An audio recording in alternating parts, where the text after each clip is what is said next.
అందరికీ నమస్కారం అండి. జాలాది విజయ ఛానల్కి మరొకసారి స్వాగతం. మొన్న మనం మోహన్ బాబు గారి సినిమాల కోసం మనం మాట్లాడుకుంటున్నాము. జాలాది గారు రాసిన పాటలు, మోహన్ బాబు గారు నిర్మించిన సినిమాలు. దీంట్లో కుంతిపుత్రుడు ఫస్ట్ తీసుకున్నాం, ఎందుకంటే శుభముగా ఉంటుంది అని చెప్పి లేలే బాబా నిద్ర లేవయ్య పాట నుంచి స్టార్ట్ చేయటం జరిగింది. లేలే బాబా నిద్ర లేవయ్య ఈ పాట మనకి కుంతిపుత్రుడు సినిమాలో మోహన్ బాబు యాక్ట్ చేయటం జరిగింది. దాసరి నారాయణరావు గారు ప్రొడ్యూస్ దర్శకత్వం అది. దీంట్లో నాన్నగారు మొత్తం 4 పాటలు రాశారు. కుంతిపుత్రుల్లో లేలే బాబా నిద్ర లేవయ్య ఒకటే అయితే ఫేమస్ సాంగ్ మరొకటి ఉందండి, అది అందరికీ తెలిసిందే. ఎంత అద్భుతమైన సాంగ్ అంటే ఆ పాట మీకు గుర్తు చేస్తున్నాను ఇప్పుడు. గుమ్మాలు 9 గుండేమో చిన్నది, ఏ దారి నొచ్చావురా జీవా, ఏ దారి పోతావురా. ఈ పాట మీకు గుర్తుండి ఉండాలి, ఎంత అద్భుతమైన మీనింగ్తో ఉందో. గుమ్మాలు 9 గుండేమో చిన్నది. జీవిత సత్యాలని మర్మంగా కాకుండా అందరికీ, గ్రామీణ వాతావరణంలో ఉన్న ప్రజలకు కూడా అర్థమయ్యే విధంగా, అటు జానపదం కావచ్చు మరొకటి ఏదైనా కావచ్చు, అర్థమయ్యే విధంగా పాటలు రాయటంలో తక్కువ పదాలతో ఎక్కువ అర్థాన్ని వచ్చే విధంగా చెప్పటంలో జాలాదికి ఆయనే సాటి అని చెప్పటం అతిశయోక్తి కాదు. ఎందుకన్నానంటే గుమ్మాలు 9 గుండేమో చిన్నది, ఏ దారి నొచ్చావురా జీవ, ఏ దారి పోయేవురా. దీనిలో మోహన్ బాబు తల్లి చనిపోయినప్పుడు ఈ పాట రిపీట్ గా సినిమాలో వస్తుంది. మోహన్ బాబు తల్లి మనోరమ గారు చనిపోయినప్పుడు గుమ్మాలు 9 అని అంటే నవరంధ్రాలు అనే మాట మన అందరికీ తెలుసు. నవరంధ్రాలు అంటే అందరికీ తెలుసు, కళ్ళు, ముక్కు, చెవులు, నోరు వగేరా వగేరా, వీటన్నిటిని మనం నవరంధ్రాలు అనుకుంటాము. అలాగే వాటిని తీసుకొని జాలాది గారు గుమ్మాలు 9 గుండేమో చిన్నది, ఏ దారి నొచ్చావురా జీవ, ఏ దారి పోతావురా అనేది రాయటం జరిగింది. ఎంత అద్భుతమైన సాహిత్యం, ఎంత మీనింగ్తో కూడుకున్న పాట ఇది. ఈ సినిమాలో చాలా హైలైట్. ఆ రోజుల్లో ఈ పాట చాలా హిట్ సాంగ్ అనమాట. అయితే దానిలో చరణంలో నీ కోపమే నీకు కొరివి లాంటిది, లోపల నిన్ను కాల్చుతుంటుంది, ద్వేషాన్ని చంపుకొని స్నేహాన్ని పెంచుకొని క్షేమాన్ని ఎంచుకునే ప్రేమనే పంచుకొని జీవించరా నీ మేలేంచరా అనేది ఒక చరణం. అయితే రెండోది కడుపు కోత జీవితాల కథ ఇదేనురా, కన్నీళ్ళే తల్లి రుణం తీర్చలేవురా, పేగు తెంచుకున్నదే జోల పాడుతున్నది, కన్ను మూసుకున్నదే మన్ను కలిసిపోతుంది, ఏది నీదిరా మరి ఏది నీది కాదురా, వాయిదాల బతికే ఎప్పుడు బాధేనురా అని 3వ చరణంలో ఎంత అద్భుతంగా ఉంటుందంటే ఈ పదాలు. చేతి చిటికి నేలు కలిసి కళ్యాణమై, కాలు బురటను వేలు కలిసి నిర్యాణమై, కాలమంత తీరినా కాళ్ళు లేకపోయినా, చావలేక బ్రతికినా బతుకు చావు కోరినా, మేత ఒక్కటేరా ఈ రాత ఒక్కటేరా, ఆఖరికి 6 అడుగుల నేల ఒక్కటేరా. అసలు అర్థం కాని భాష కానీ అర్థం కాని ఇది లేదండి.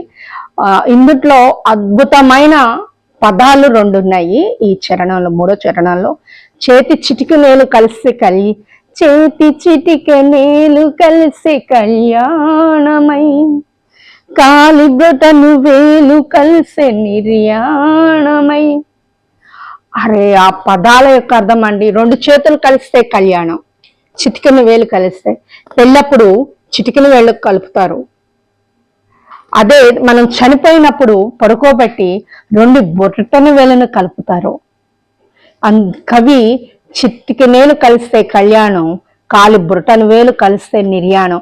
2 పదాల్లో జీవిత సత్యాలని, చావు మరణాలని, బ్రతుకులని అన్నిటినీ అద్భుతంగా చెప్పారు జాలాది ఈ ఒక్క పదంలో, ఈ 2 వాక్యాలలో. చేతి చిటికెనేలు కలిస్తే కళ్యాణం, కాలి బురటను వేలు కలిస్తే నిర్యాణం.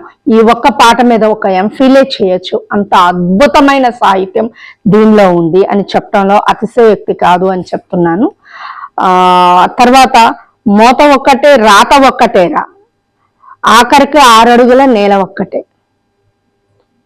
మన తలరాతలు ఎప్పుడు ఆ పాటకి అంటే ఆ సిచ్యువేషన్ సంబంధించి రాసింది కాబట్టి ఆ పాటలో ఆఖరికి 6 అడుగుల నేల కూడా ఒక్కటే అని చెప్తారు. గుమ్మాలు 9 గుండెమో చిన్నది, ఏ దారినొచ్చావురా జీవ ఏ దారి పోయావరా, మాసాలు మోసేటి ఈ మాయ జన్మకు వాసాల పరుపంటరా జీవ పోసేది తులసాకు నీళ్ళంటారా. మళ్ళొక్కసారి నేను రిపీట్ చేస్తున్నానండి. గుమ్మాలు 9 గుండెము చిన్నది, ఏ దారినొచ్చావురా జీవ ఏ దారి పోయేవురా, మాసాలు మోసేటి ఈ మాయ జన్మకు వాసాల పరుపంటరా చివరికి తులసాకు నీళ్ళంటారా. తల్లి చనిపోయినప్పుడు మనోరమన్ గారిని తీసుకుని వెళ్తుంటే మోహన్ బాబు గారు అలా చూస్తూ మాసాలు మోసేటి ఈ మాయ జన్మకు, నవమాసాలు మోసి జన్మనిచ్చే ఈ కన్న తల్లికి చివరికి కొడుకుగా ఎవరైనా తల్లిదండ్రులు ఎవరైనా చనిపోయినప్పుడు వాసాల పరుపు అంటే అర్థం ఆ కట్టెల పాడండి. వాసాల పరుపు అంట.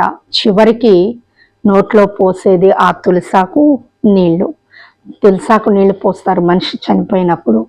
ఎవరైనా ఎలాంటి వాళ్ళైనా, చిన్నవాళ్ళైనా, పేదవాళ్ళైనా, నాన్న ఫస్ట్ సాంగ్లో చెప్పినట్టు దీంట్లో మాసాలు మోసేటి ఈ మాయ జన్మకి వాసాల పరుపంటరా చివరికి పోసేది తులసాకు నీళ్ళు. జీవితం ఎంత ఎక్సలెంట్ ఉంటుందంటే ఈ పాట నాకు చాలా చాలా ఇష్టం. ఎందుకంటే ఈ పాటలో నాకు నచ్చిన పదాలు 4, నచ్చిన వాక్యాలు.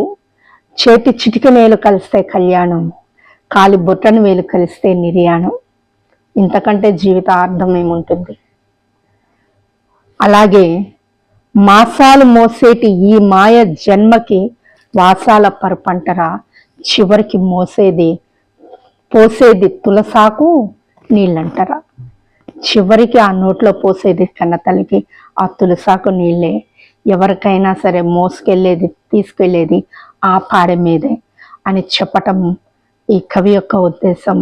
ఎంత అద్భుతమైన పాట ఇది. మోహన్ బాబు గారి సినిమాలో వచ్చిన పాట గుమ్మాలు 9 గుండెమో చిన్నది కుంతిపుత్రులో. ఇదే కాకుండా ఇంకా నాన్నగారు దీంట్లో మొత్తం ఈ సినిమాలో 4 పాటలు రాయటం అయిందండి. మరొక పాట ఉంది, ఒక హృదయం పలికిన సరిగమ స్వరము ఇది. మీరు విన్నారో లేదో, ఆ పాట కూడా చాలా ఒక హృదయం పలికిన సరిగమ స్వరము ఇది అని పాట వస్తుంది. ఆ పాట చాలా బాగుంటుంది. అదొక పాట రాశారు.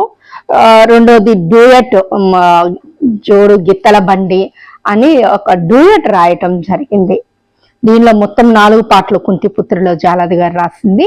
లేలే బాబా నిద్ర లేవయ్యా, గుమ్మాలు 9 గుండెమో చిన్నది, తర్వాత ఒక హృదయం పలికిన స్వరిగమ స్వరము ఇది, 4వది జోడు గిత్తల బండి. ఈ 4 పాటలు ఈ సినిమాలో రాయటం జరిగింది. ఇంత మంచి సాహిత్యాన్ని అందించిన ఆయన కడుపున కుమార్తెగా కూతురుగా పుట్టడం నా పూర్వజన్మ సుకృతంగా భావిస్తూ ఇంత మంచి పాటలు అయితే నేను పెడుతూ ఉన్నాను. సాహిత్యాన్ని బ్రతికించాలన్న ఒక ఆలోచనతో నేను పెడుతూ ఉన్నాను. అంతేకాకుండా మరొకటి కూడా, నాన్నగారి పాటలను యూట్యూబ్లో మేము కొడతా ఉంటే వేరే ఇంకెవరో కవులు రాసినట్లు వస్తూ ఉన్నాయి. అది మాకు చాలా బాధాకరంగా నాకు అనిపించింది. అది కరెక్ట్ కాదు. ఎందుకంటే ఆయన రాసిన సాహిత్యాన్ని అంతా కూడా ఉండాలి, ఒక పొందుపరచాలని ఒక ఆలోచన. ఎందుకంటే ఈరోజు నేను ఉంటాను, రేపు వెళ్ళిపోతాను, కానీ ఆ తర్వాత నాన్న సాహిత్యాన్ని సమాజానికి పరిచయం చేసే వాళ్ళు ఎవరుంటారు? చాలా బాధగా అనిపించింది. మా నాన్నగారి సాహిత్యాన్ని, ఇంత అద్భుతమైన సాహిత్యాన్ని సమాజానికి పరిచయం చేయాలన్న ఆలోచనతో నేను ఇది చేయటం జరిగింది. ప్లీజ్ సబ్స్క్రైబ్ చేయండి, బెల్ ఐకాన్ కొట్టండి. ఎందుకంటే ఎవరు సబ్స్క్రైబ్ చేయకపోతే, ఎవరు బెల్ ఐకాన్ కొట్టకుండా చేయకపోతే బహుశా సాహిత్యం, ఒక మంచి సాహిత్యాన్ని మనం కోల్పోతామేమో. ప్లీజ్ బ్లెస్ చేయండి. జై కళాం తల్లి.